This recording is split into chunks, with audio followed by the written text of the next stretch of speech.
Welcome back to another edition of the Show with No Name. This one for Friday, January 27th, 2012. I'm Bob Going with Gavin Murdoch and Jim Nikosha. And we're at the Goer Bean Coffee House and Polish Deli on Lower Upper Church Street here in Amsterdam, New York. And we have a lot of background noise today, but that's good because that just means we have millions of adoring fans. That's right. Watching the show live. Stand back, people. Don't crowd us. Yeah. Officer. Well, you know, The 27th of January, that means that we've got another 60 days before our corporation council is replaced. Well, that could be. That could be. But before we get into that, this is our first show of our second year, essentially, because we had our first show on January 28th of last year.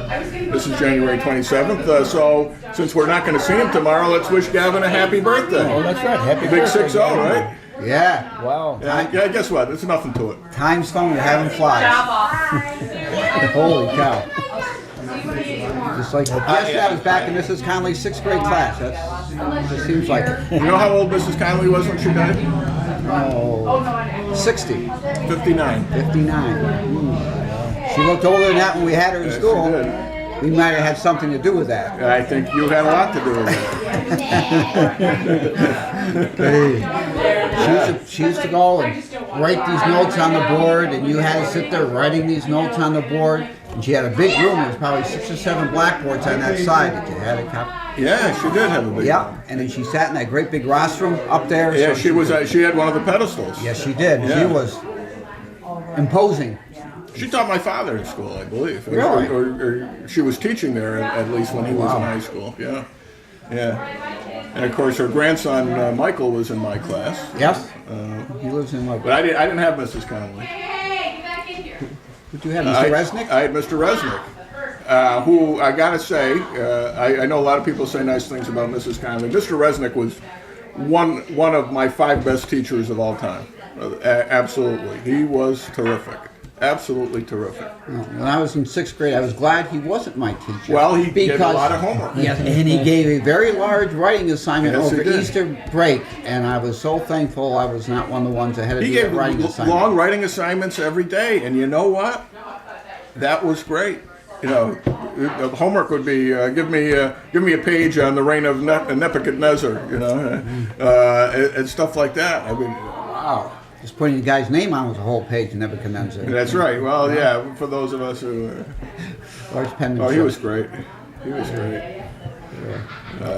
He would get embarrassed. You know, he was a little.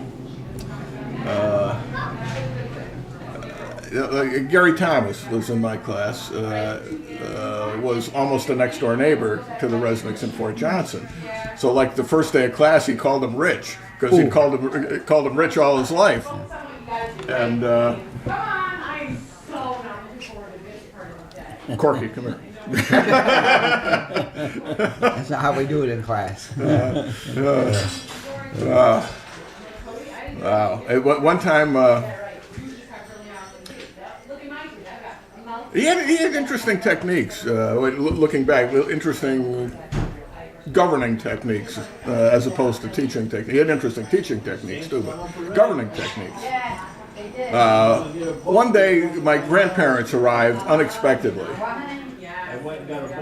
from Massachusetts, and so I was visiting with them and didn't get a chance to do my homework. The first thing the next morning, I go to Mr. Resnick and I explained to him the situation. He says, "Yeah, no problem." And then when it comes time to hand in the homework, he comes down to me and in front of the whole class says, "Where's your homework, Mr. Goer?" I explained to you my Oh! You think that you're special? You think that you're staying after school to do your homework? And I'm looking, we just had this conversation. And then after school, he just smiles and sent me home. But he wanted me to be a lesson to everybody else. I've been having But a show. boy, he was a good teacher, and I think my love of history comes from him because he loved history. He had actually wow. You better send me hat. He had written for American Heritage when he was still at Notre Dame. Really? Yeah. Afterwards, I guess he taught a couple more years after that. Big range in their age because his sister was 2 years younger than us, and then he had a younger sister who was even younger than that. She was like 5 or 6 while he was teaching school. Yeah. 18-year difference. Yeah, Wow. at least. Yeah. Then he went in the Marines, I think, and went to Vietnam and was something of a big hero over there from what I read about him on the internet. And ended up settling in Vermont, got married, and I think he has kids who are probably all grown up, I would assume. I heard from him once or twice because I had written about him on my blog one time, and he contacted me on the blog. But yeah, he was terrific teacher. That was at St. Mary's back in Back in the day. 1962-3 season, probably. Yeah, it must have been. Yeah, Yeah. 62 you would have had, and I would have. season. I refer to it as the same as the basketball season, That's not right. the school year. Yeah. Yeah, That was either Dodgers won the that was Series. yeah. Yeah, Jack Kaloja was playing for St. Mary's then, and Bill Brassonis. Yeah. Eckelman. Eckelman. The second branch of Eckelman, I think Mike was playing at that point. Mike and Clary, actually. Arnie had graduated by that time. Arnie, who was Lou's son, and Mike was Arnie's son, but the other Arnie. Well, Lou and Arnie were twins. Right. Lou and Arnie were twins, and they also had a brother, Richard. And Arnie and Richard were at Pearl Harbor. And Lou, I don't know what his status was. Arnie wrote to your grandfather constantly during the course of the war. Great stuff. Great stuff. They lived down the street from us. And his wife was a Friday Annie. The Market Hill Hoods. They were Hill Hoods. They were Hill Hoods. You qualified because you were on the Hill enough. Yep. I spent a lot of time there. Over at Four Diamonds. Yep. Yep. Anyway, let's get back to the. You want to bring a serious issue up, huh? No, it's I'm just making a statement that Yeah, 60 days? Is that what we got left? about 60 days. something yeah, like that. Yeah. plus or minus a couple. Yeah. The mayor still thinks that all she had to do was make one appointment, whether the council approved or not, and that's Which, of course, would make the city charter thoroughly meaningless. yeah, exactly. But You know, we gave her our sound sage advice, almost a month ago. I mean, she Chose to ignore it. so far has chosen to ignore it, and it's foolish. She's Well, setting she's setting saying- up yet another constitutional crisis, which seems to be all they do in that administration. because it was 2 or 3 days ago, she made the same statement. She says, "I made my choice." She says, I don't know. Big news in the paper today, of course, is the mountain lion that was killed up near Fulton Montgomery Community College. Yeah, had a ring tail. That's right. That's right. I didn't see this morning's Yeah. paper. Oh yeah. Yeah. Yeah. Yeah, it turned out to be a 25-pound raccoon, is what it was. really? But the reports were going out that the mountain lions. I guess they don't see many of either of those up at college that they'll distinguish. Well, when I lived And plenty of raccoons in my neighborhood, I'll tell you. on Carmichael Street back in the day, they killed a bobcat at the museum building, the Guy Park Manor. Really? Yeah. Are you sure? Yep. Because we had a stuffed one. No, well, I don't know if that was the same one. Matter of fact, the guy that lived across the street from me, after he killed it, he had it hanging in his yard there for a couple of days. Oh my God. But they came down, they wanted Killed it how? to shotgun. A shotgun. Well, it's rifle, shotgun. Discharge. Charge it in the city limits? Dis- Right. That's right. Discharge? They arrested him. Oh, okay. But he got to keep the bobcat? Well, no, they dropped the charges because because the kids used to play down there, and they said that he was protecting the kids. So. Well, yeah, danger invites rescue and all that. Yeah, I think you can make exceptions under those circumstances, don't you? A little legalese. Yeah. Yeah. Just like, you'd think that the Transportation Safety Administration, who's, one of their prime functions is to protect our elected officials, you think they'd have a little more discretion than to detain a United States senator, for God's sakes. I mean, what is the point? What is the point of that? It was like when I was the judge and they put in the security system up in Fonda. They used to make me go through it. I said, what is the point of this? The whole point of this is so that nobody comes in and assaults me. To protect you against yourself. Protect me against myself. They knew what was going on. Yeah. Okay. Who put you in charge of the building? I have to, they pulled me aside now on those magnometers because I got that replacement hip, so the machines go off and you got to. Oh, so you get the full pat down treatment. Yeah, I get, yeah. I haven't had the full pat down, but at the court they wand me with that thing. Yeah. I wonder why they do that. Well, anybody watch the debate last night? The last of the Florida debates? No, I did not see the debate. I got carried away with a book, so. Did you? I did. I guess I watched the whole thing. I might have missed a few seconds here or there, but was it any different than the last? Yeah. Well, first of all, the last one. Oh my God! Could Brian Williams have been a worse host? I mean, it was a snorer from end to end. It was like, oh my God! Put this on in the middle of the night for those of us insomniacs. It was awful, just awful. Last night was peppy. It was peppy. Number of observations I have. Thank you. Number one, if you judge the debate strictly on its internal merits, it was Rick Santorum's from end to end. He was phenomenally good in everything he did. The way he composed himself, he ends up cross-examining Romney on the Massachusetts healthcare, Romney Care, and brilliantly. I mean, he was just in total command.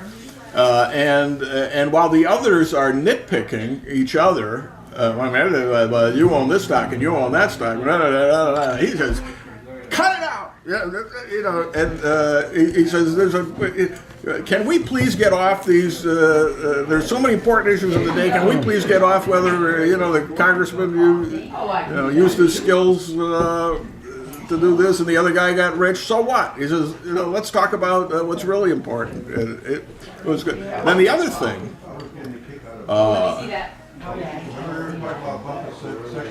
Here's a factor that you just can't put on paper. You just got to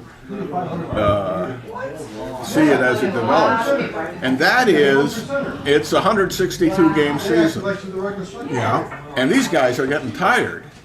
I thought Gingrich looked downright ill last night. I mean, and then you got to remember he is like 67 years old, and so is Romney's like 65, 66, I think. I know he's older than I am. Something like that. I think he was at least 4 years older than me. I think he's 65. And they're getting tired. Actually, the doctor didn't look all that bad for a guy who's 77 or whatever he is. But Santorum looked just right. He didn't look like young guy. He didn't look like the high school kid this time. He looked like he was just the right age against these other guys who are starting to wear down. And his he had color in his face, and the others all three of the others looked pasty to me. I don't know what it was. And I was watching it on a good screen, so. I think maybe now all the TV makeup they put on, because the screens are so good now you can see all the makeup, and I don't know that it does any of them any good. But as a 162 game season, are we getting to the point that it is a bunch of blah, blah, blah, blah. You've heard it so much. Yeah. And you've heard the same charges, you've heard the same Right. arguments. Right. And what is new coming out that's going to carry any weight to allow people to make a rational, Yeah. informed decision? Yeah, I'm not sure they make them off the debates anyway, but it is interesting. I find it interesting to see how they handle different things. But you know, I kind of like debates anyway, especially when they get at the real issues, which doesn't happen very often. I got to say, the two CNN debates in the last couple of weeks have been outstanding. The host, it was a different host this time. It was Wolf Blitzer this time, but the host just kind of moderates and doesn't really interject too much, Right. and just kind of controls the flow, and then they very effectively take questions from the audience and from a remote location without dragging it out too much, as compared with the Brian Williams thing the other night, especially when they bring in the B team from the local newspapers. It was just so incredibly awful. I can't tell you. I mean, when you start talking about the importance of distinguishing between beet sugar and cane sugar, I know it's important to some people, but you know what? It's not the burning issue of the day when people are out of work and all that stuff. So. Well, the thing, well, I'm not sure, but wasn't a beet sugar crop something in that territory that where they were debating? Was that the point of it? Well, yeah. But so they were just trying to sway the people in that particular area. Yeah, I understand that. I understand why they were doing it, but holy. But who wants to listen to it? Who of the rest of us needs to listen to that? Everything, and they're gonna try to do something, and I'm not sure what. I don't know. You know, of course, so we got the big colony on the moon thing. Well, we're gonna give you credit. The corporate's gonna give you credit for it. Personally, I like thinking big like that. I'm not sure you interjected in the middle of a presidential campaign necessarily, and I can understand why he was subject to some criticism for that. You know, in my head. But that's one of the things I like about Gingrich is he's always thinking way outside the box and thinking more than 6 months down the road. And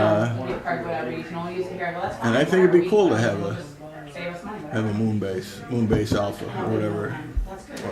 Things I could use in my That's life, me. whatever I could think do, I'm a and minority then on that one. then they'd be less willing to do it, you know? So, to get back to your question, things are going to slow down from here on out. The Florida primary is a big primary because it's such a big state, and it's a winner take all. But after that, I don't think there's another primary till March, and there's a bunch of caucuses in between in different places. But I think it gives them a chance to catch their breath before going into round two, and I'm pretty sure there's going to, no matter what happens on Tuesday, there's going to be no clear favorite going into round two. I would think for Santorum it would be important for him to, if he finishes third, be a close third. Yeah. I think it's gonna have a long-term effect on him if he ends up with 18-19% of the vote, and you've got, as you say, you got a long time before the next one. It's just a long way. And it's too early to make decisions about dropping out or not dropping out. It's way too early because Santorum showed last night that he's thoroughly capable of being the non-Romney. Okay? And I gotta tell you, it's not just me. Romney annoys me more and more every time I see him, and every time I watch his phony baloney convolutions, I'm thinking to myself, is there any way I can vote for this guy in November? Now, if I'm thinking that, How many other people are he's killing himself, and he's killing the party because he's vicious. He's absolutely vicious. is the fact that Bob Dole came out and threw an endorsement his way of any Now, important. it also goes to show what kind of idiot campaign managers does he have that they think throwing a Bob Dole endorsement in at the last minute is going to amount to something. Now, and it was a rambling Bob Dole endorsement. Yeah. I saw the picture. I saw. Bob Dole says Bob Dole supports Romney. Well, he's always hated Gingrich. Dole is the guy who pulled the rug out from under Gingrich when they had Clinton on the ropes with the government shutdown. And you know, Stephanopoulos' book says they were within 24 hours of caving when all of a sudden Dole comes in and caves. And but one of the things Dole says, He says that he used Viagra. well, yes, that's true. That's true. IBD. Yeah. Okay, thank you, Bob. But Anyway, but one of the things he talked about in this rambling endorsement yesterday was how wacky Newt Gingrich is, because he used to walk around with this empty ice bucket, and I don't know if that was aimed at me or not, you know, and all of a sudden these paranoid things are going on. Well, it turned out that the empty ice bucket thing was something that Gingrich was doing back then, not just when he saw Bob Dole. When he took over as Speaker of the House, he got rid of a lot of the incredibly stupid perks of the House. One of which was that each congressman was entitled to a bucket of ice a day from the central ice distribution center in the House of Representatives, which employed I don't know how many people for the sole purpose of delivering buckets of ice going back to the days before there were no refrigerators. So this ice thing is something that they've been paying for, you know, for decades when everybody had a refrigerator in their office. Nobody needed it. But you know how much they were spending? $400,000 a year so each congressman could have a bucket of ice a day. $400,000 a year, and all these people were employed to not deliver ice. So that's what he would carry the empty ice bucket around, saying, you know, as a symbol of the reform. But it does the appearance of Dole support for Mitt. You're going to project to the masses the idea that, you know, the guys who are working in Congress just can't be working with Newt. That when he comes in, it's going to be at loggerheads, even his own party, because he can't work and that's the image they want to present. I don't think Bob Dole is the guy to project that image. I mean, his image is one of the big losers of the 20th century. Yeah. A guy who completely blew it. You know, I mean, it went from having Clinton on the ropes to 0 to 0 to 40% off of that. yes. I'm Bob Dole. I approve Bob Dole. Dear God. Bob Dole. This is one of my favorite Bob Dole stories. Ran for president in. The amount of the card, and I'm like, I don't have money to spend. I think it was 1980. He was one of the numerous people running when Reagan was running in the New Hampshire primary. So he goes, well, you can get the warranty. You know, and he goes. He got something like 606 votes in the state of New Hampshire. All right. And my story of that is that Paulie Constantine, 2 months earlier, got 740 votes in the second ward. So much about Paulie Constantine got more votes in the second ward than Bob Dole got in the entire state of New Hampshire. Oh my! So I don't know what. Where I'm going from here. I was talking.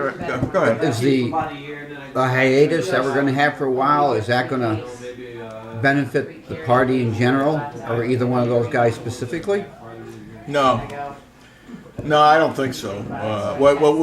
There'll be 1,000 more news stories about the inevitability of Mitt Romney, assuming he wins on Tuesday. Of course, if he loses, there'll still be the same stories. Well, Romney's going to be on a run now because some of the caucuses are like in Michigan and Nevada, places he's won before. He goes, I gotta see if I can get.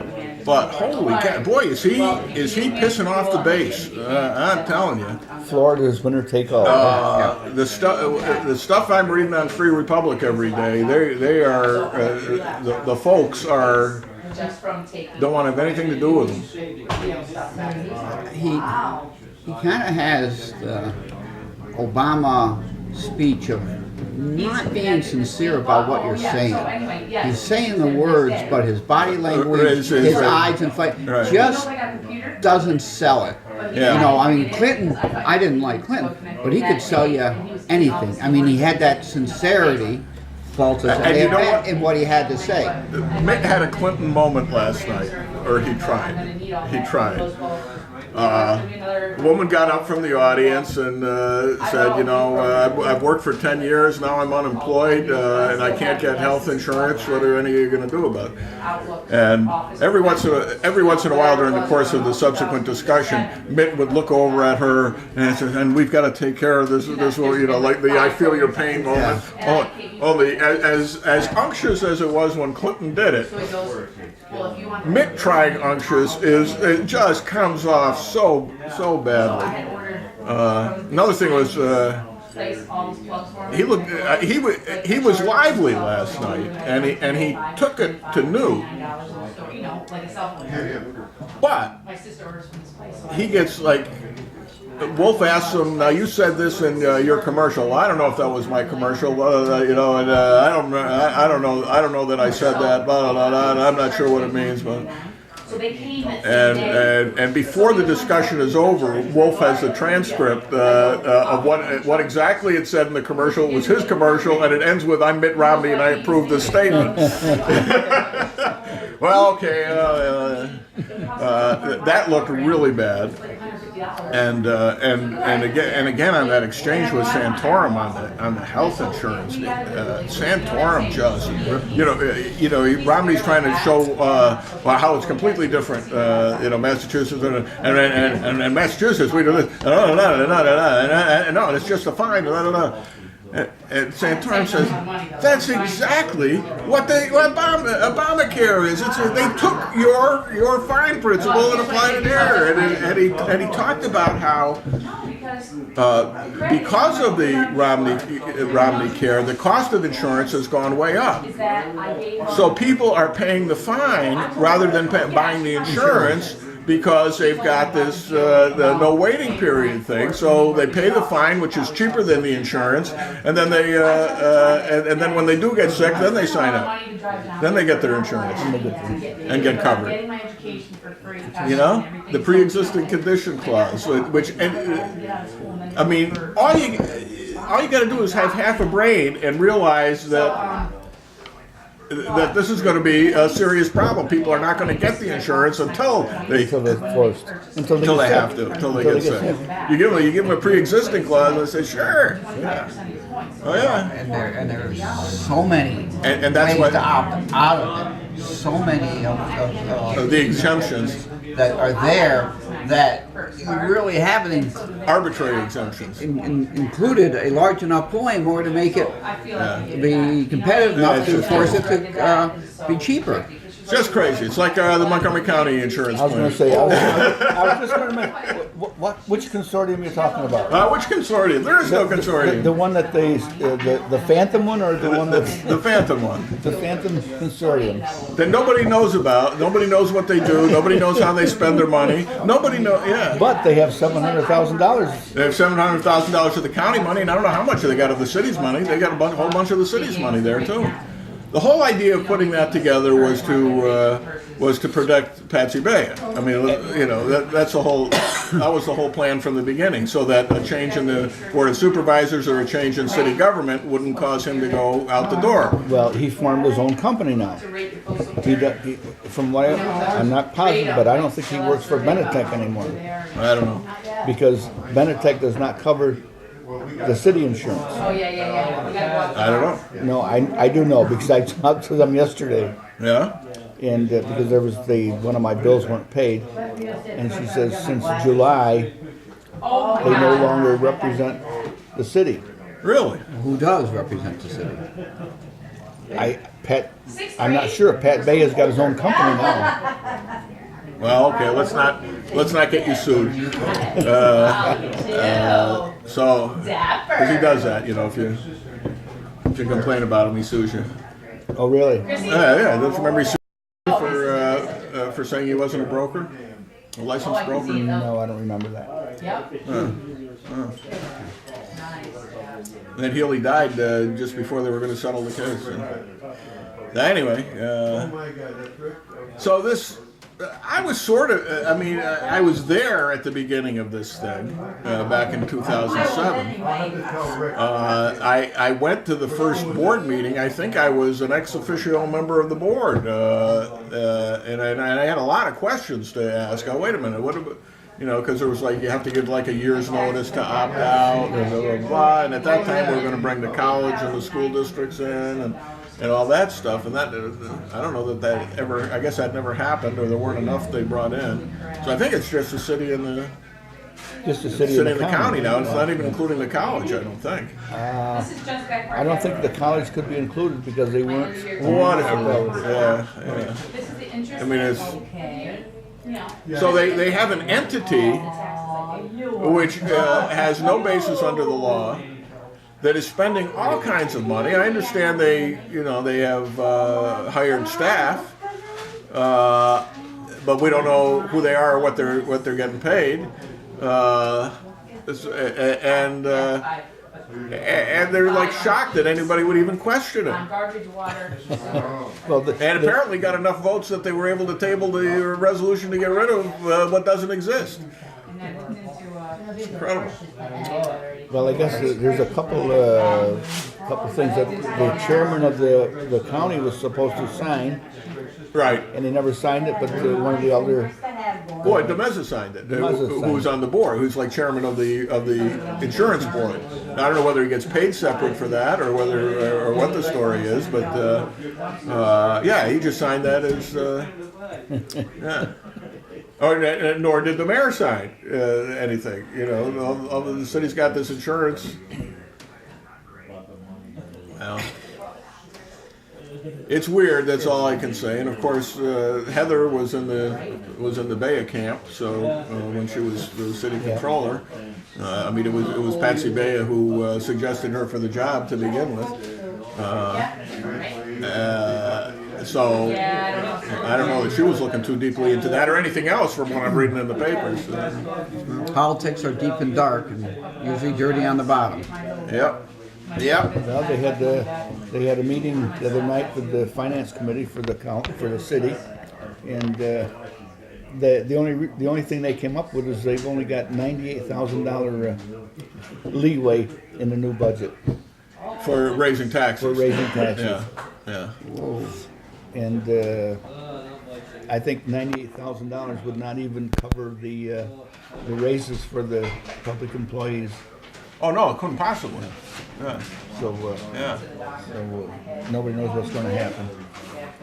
I think I know what's going to happen. Which is? The state is going to step in there and say, we're going to take this over for you, and we're going to straighten it out for you. And with the state coming in, the state, I believe, could probably raise the taxes above the 2%. They might be able to do that. They could also void some aspects of the employee contracts. But here's another interesting thing that popped up in the news this morning, and that is getting somebody to an advertising firm to handle the advertising for the buses. Now, For the buses? yeah. Well, doesn't Cheryl do that? Yes, that's correct. This will free her up to do. Whose idea was this? I bet you. I don't know, but I'll bet you any amount of money it was not Cheryl's. Okay. So, for example, you may recall when you were still an alderman, this issue came up when Cheryl came on board. And we had an outside advertising firm, and Cheryl said, "Why are we doing this? Exactly. I can do this. I can do this without paying the middleman." And she did, and she got advertising for all the buses and blah blah blah blah blah blah, and it all got done. And the person who had the contract before, it was a no bid contract, and it was somebody who was related to somebody who was related to somebody. Yes. Okay. I remember that. All right. And so there was a little bit of a stink when that happened, but the reformers on the Common Council decided, look, we can do this cheaper. Let's do it cheaper. And it worked. And Cheryl got a lot of advertising for the buses. And I would find it hard to believe that she's suddenly incapable of doing it anymore. That brings up another thing. Now, I'm probably wrong, but I'd like a clarification. Isn't there something in the law that says that you cannot advertise on city-owned property? I don't know. I don't know about that. I I think we should rename City Hall the Isabel Center or something, you know? Yeah. that's You know a what I good mean? idea. That's a good idea. We have to have people bid for naming City Hall. You know, like they do for the Pepsi Arena, or whatever it The is. contract goes for 5 years, and I mean, he's such an upstanding Yeah. member of the common council. Well, no, I'm just saying, you know, I was just thinking like it would He be. screwed up I the mean, I meant close like, you know, something like the Gateway Cablevision City Hall or something like that. The noteworthy City Hall. Let's get it out of George. Or, you know, somebody from the outside, you know. The Hero Beach Nut City Hall. Why not? Right? Well, as long as they pay the upkeep of the building, I wouldn't mind that. Well, I mean, they wouldn't do that. They would pay like $100,000 a year for the naming rights, so that whenever, like, there's a concert there or something, that's what it costs the to concert would be maintain at the at the Hero Beach Nut City Hall. Yeah. Or Saturday's wedding was held at the Hero Beach Nut City Hall. You know? You know what I'm saying? Yeah. So what's wrong with that? What's wrong with that? If what you're saying is true, there must be an exception because they're advertising on buses all over the country. I know. And, I mean, did you ever ride the subway in New York? My God. Well, if there's revenue for the city to be made, then they'll just do away with the law. They'll just ignore it. Yeah. But you know what? Why don't we ignore the bus department? Let's get right down to it. That system is draining us dry, and we get nothing from it. Right over means he's talking to Well, it's not draining us as much as it used to. Yes, it is. It's draining us more than it used to. No, I thought it was down to $70,000 a year. That's when you left. It's more than that now. It's everybody.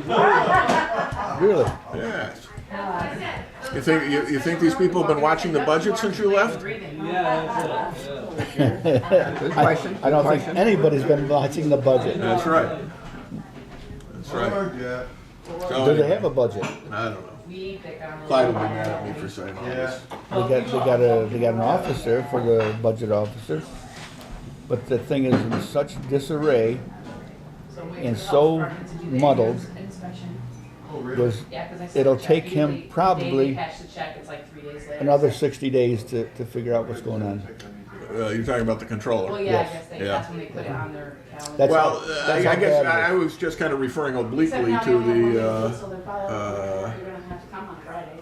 the failure to file the annual update statement with the state, annual update document, the AUD, which was due 90 days after July 1st, and it's now more than 6 months, and it Almost still hasn't. 180 days, Yeah, and it's more than 180 days, and it's still, and it's nowhere near being done because he's got to start from scratch and try to figure out what the heck is going on there.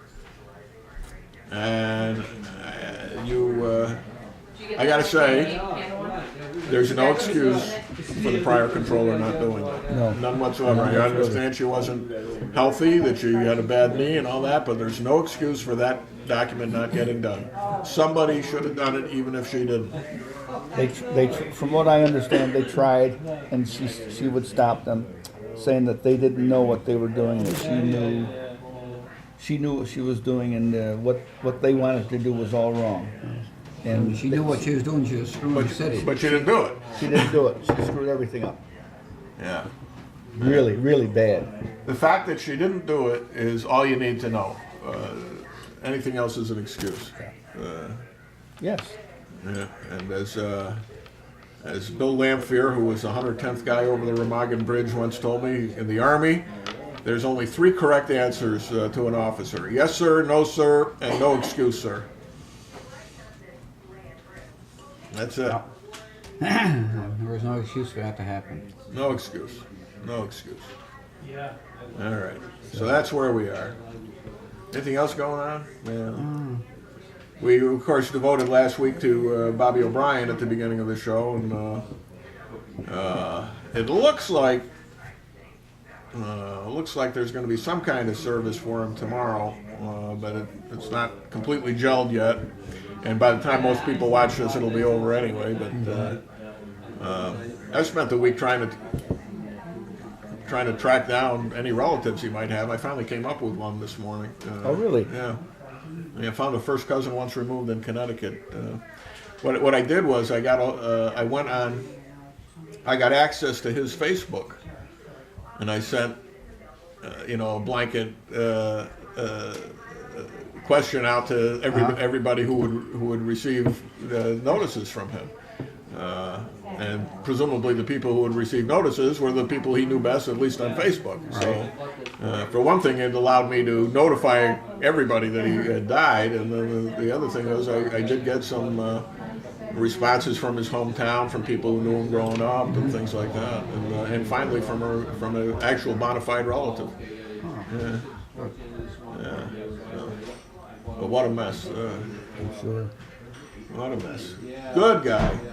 And I'll tell you, all week, I used to chat with him on Facebook every night. One or the other of us would come up with some snarky remark about something that had just happened or something somebody else had posted on Facebook, and we'd exchange a few snarky comments. And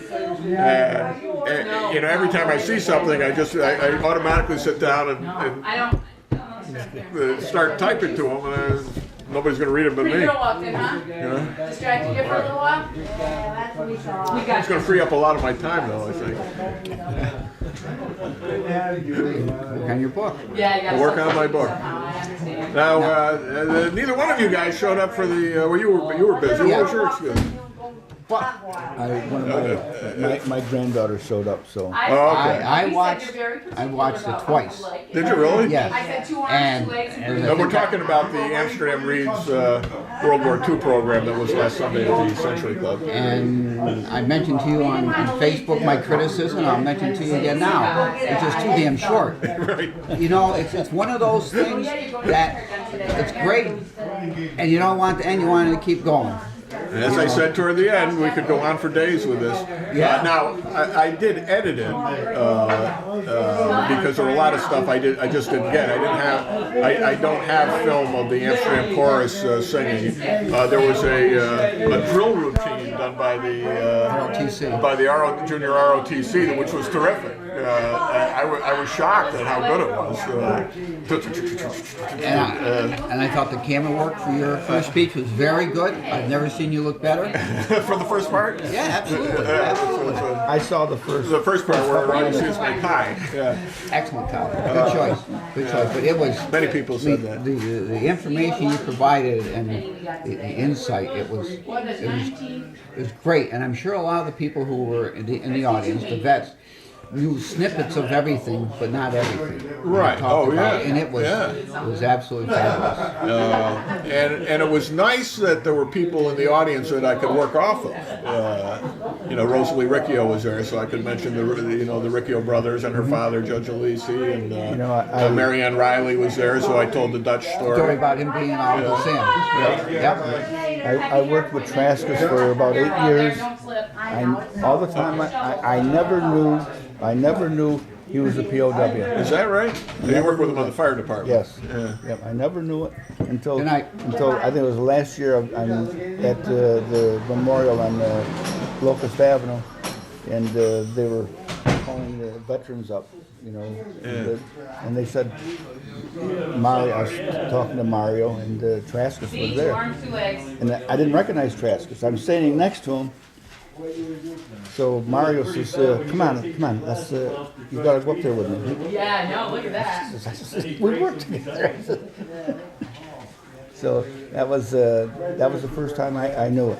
At These that guys moment. never talked about this stuff. No. Let's face it, it just didn't happen. Jack Blanchfield told me he didn't talk about it to anybody till 1992. Even immediately after he came home, he said nobody asked me about it, and I was glad they didn't. And he spent the summer of '45. He was on leave. After all the POW experience, they let him take like 90 days off or something before going back to work. Yeah, right? Finally. And he spent the summer with one of his classmates who had also been a prisoner of war. And he said, we understood each other. but we never talked about it. Never talked about their individual experiences at all. I got a chance to talk to Mario Chaka afterwards, and he was rescued by Ralph Gaetano from Amsterdam. Oh, really? Yeah. He went into From the POW camp. He was a truck driver. There's two stories like that, because John Naple Sr. Also rescued a guy from Amsterdam from the POW camp. Oh, wow. not Patriots. I was watching. It was after the Sunday presentation. I was watching on one of the, I think it was on one of the History channels, Sorry, I'm the story of MacArthur's retaking Luzon and then Manila, and it was really good. They had good footage and good recreated footage, and it gives you Good feel. a real perspective on what was going on, and of course one of they knew that the Japanese were planning on killing the POWs, so MacArthur says he says we can't wait any longer. He says I don't care who's in the middle. He says you 600 guys are going up there, and they drove their trucks 50 miles an hour down the road with Japanese snipers all aside. They just lined up on their trucks and were mowing them down as they drove past, but they didn't slow down. They were just getting ahead, so they could get to the camp, break in, and I guess they killed all the Japanese in the first 40 seconds or some crazy thing like that. But it was well planned, extremely well executed, and that I'm pretty sure is the raid that rescued the last World War I survivor who died a few months ago. He was a civilian who had been captured in Manila and was in that POW camp. And was rescued in this really incredibly daring raid. And also a guy from Hageman was rescued in that raid. I forget his name, but it'll be in the book when I get to writing it. And then they finally get to the camp outside Manila, where there's 5,000 survivors of the Bataan Death March. Are there, and they had actual footage of those guys film. Holy God, there was nothing left of it. Nothing left of it. Well, you remember those pictures of what Wainwright looked like? Yes. Yeah. I think he was in that group. I'm not sure.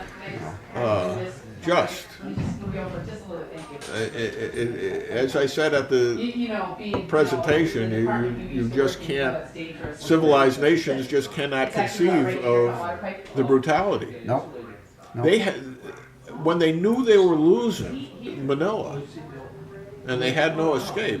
Now they had a tradition of fighting to the last man. I understand that, but they went and slaughtered 100,000 Philippine citizens, women and children. Just went through there and killed everybody they could find, just because they could. And there wasn't an ounce of humanity. There was no military justification for it, or even a kernel of an idea of a justification for it. It just, they were so pissed off at losing that they decided to take everybody with them. Wow. And the guy who was in charge, I forget what his name was, the Japanese guy who was in charge of Manila was the first guy that MacArthur tried for war crimes and had executed. Pretty sure he was executed on the 7th day of December 1945, actually. Or somewhere thereabouts. Yeah, well, no, it was done deliberately. It's funny, in MacArthur's book, in his reminiscences, he refers to this guy very sparely, I mean, he just lays out, you know, the 100,000 deaths, da da da da da da. Very, very But there's factual. something else in there. When MacArthur had evacuated to Corregidor, this guy took over MacArthur's apartment Same date, or you're changing the date? and stole his Ming vases. Okay. His 500-year-old Ming vases, whatever they were. Yeah. He didn't get him back. And after mentioning the Ming vases, he mentions how he was tried for war crimes. That's my recollection. I read the book a long time ago. But, yeah. Yeah. SEAL Team 6 is in action again. Yes, this they week. were. Yeah, did a nice job. You know, I'm really surprised we don't do that more often. I guess these weren't the pirates; these were some freelancers or something. But I mean, why aren't we going in there and just We got one more. Killing the pirates. They've got one more hostage that is still being held. Yeah. I thought they killed all the hostage holders. Huh? Those Now, 9 this, anyway. this is probably at a different camp. Well, if I were them, I'd just kind of walk into the woods some night and disappear. Like, Otherwise, you may just disappear. Yeah, they said that they're going to take this kid out or this person out. If they try to rescue him, they're going to kill everybody. Yeah, we'll see. well, You might get it done. if they kill them, they should kill all of them. That's Yeah, it. Take some time to do your. I think they understand that. They're looking for a ransom. If they don't get it, they're wow. These guys are superhuman. Navy SEALs. SEALs. Navy Oh, SEALs. yeah. Sometimes out here. Yeah, it's incredible. 75% of the recruits Wash out. wipe out. Oh yeah. Just, and they've got one of the channels, I don't know, the Geographic, they show some of the training that the SEALs, Yeah.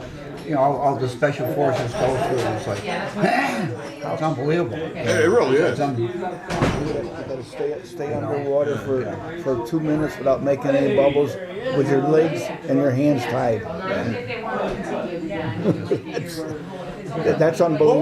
one of the things about the guy who was the hero of Unbroken, the Amsterdam Breed's book, is when he was in high school, he started. People I know. Boy, it's noisy in there. Look at all our adoring fans. You'll have less. But he started learning to hold his breath underwater, and he got up to 4 minutes. And people were constantly diving in after him to pull him out because they thought he was drowned. And, 4 minutes.